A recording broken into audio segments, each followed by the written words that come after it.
Hello, and welcome to Thoughts on the Way Home, where I will be giving my thoughts on the way home from Star Wars The Force Awakens.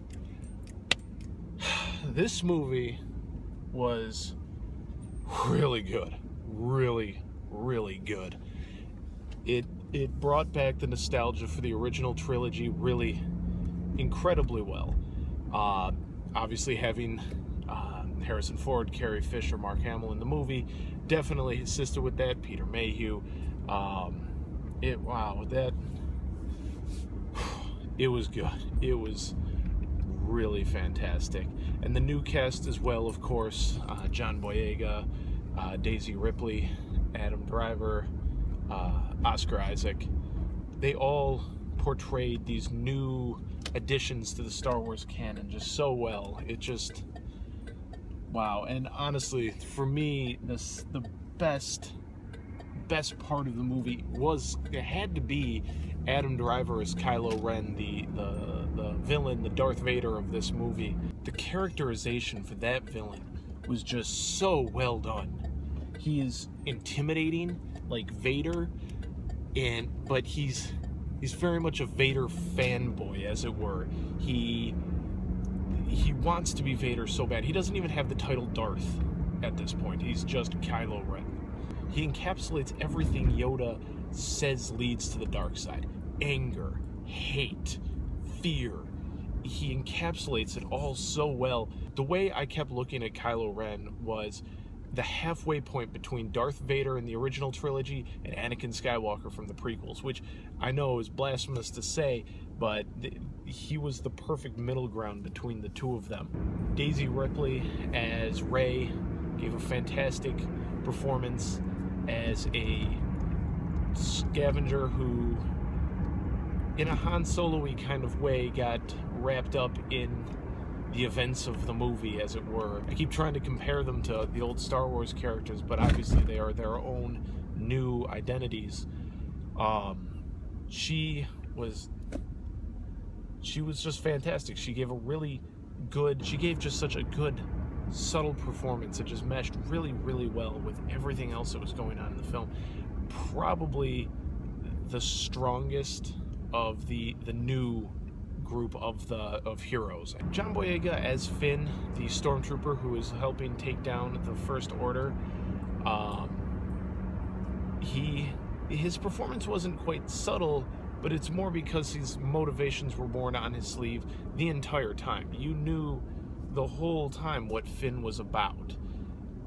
There's not really a whole lot of mystery to him. He was a stormtrooper who didn't agree with the policy of the First Order, the new organization of the villains. So he defected. Pretty simple. And he throws his lot in with the Resistance. Again, an excellent performance for this movie. Oscar Isaac as Poe Dameron, the Resistance pilot. He was probably the closest to the Han Solo surrogate of this film. That cocky pilot who has a witty remark for everything. That's about the extent of Poe Dameron in this film. Good performance still, but that's the extent of his character. Now, as for the classics, obvious credit has to go to Harrison Ford, who had the most screen time of the original cast.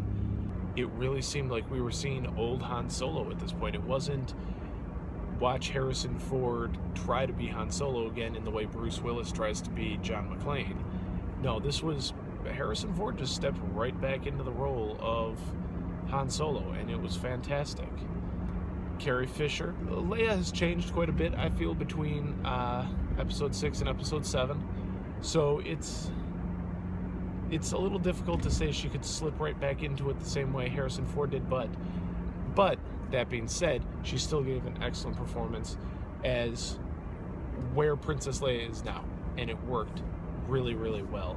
As for the look of the new movie, with the new direction with J.J. Abrams, it's a step back from the prequels in terms of amount of CGI. This one is very much practical effects, as practical as you can get for a sci-fi. Miniatures, things like that. There is still sci-fi usage, and there's some aliens who look prequel-y, but for the most part, overall, it is a pretty well done.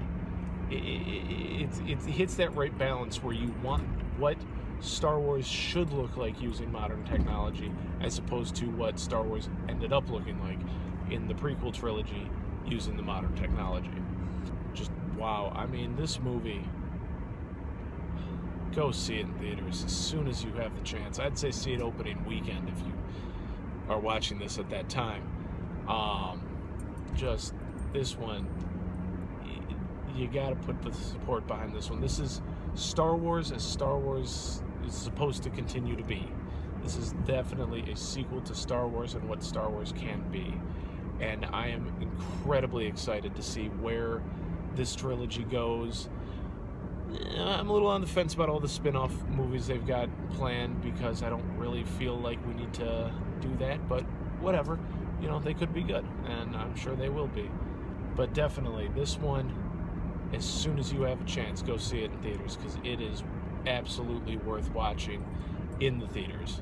And then when it comes out on, Blu-ray, DVD, pick it up, watch it some more. It's a good one. I highly, highly recommend this one. And those have been my thoughts on the way home from Star Wars: The Force Awakens.